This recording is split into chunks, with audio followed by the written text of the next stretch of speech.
በሆርሙዝ ሰርጥ ምን እየተከናወነ ነው? የኢራን ሚሳኤሎች በአንድ የአሜሪካ የጦር መርከብ ላይ ጥቃት አደረሱ ተባለ። የምለቃቸው መረጃዎች እየደረሳችሁ አይደለም? ይህ መረጃ እንደደረሳችሁ ላይክ፣ ኮፒ ሊንክ በማድረግ ጀምሩ።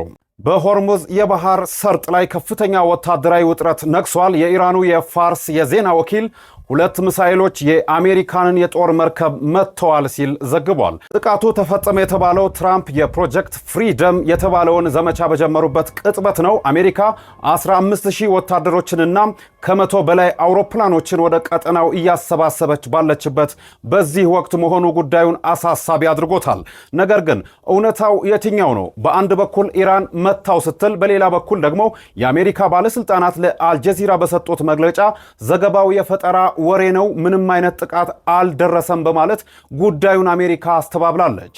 በእርግጥ ሚሳኤል ተተኩሷል ወይንስ የፕሮፓጋንዳ ጦርነት ነው? ጉዳዩን ተከታትዬ ማቀርብላችሁ ይሆናል። እናንተስ ምን ትላላችሁ? ኮሜንት ላይ ሐሳባችሁን አጋሩኝ። ኸይር ያሰማን።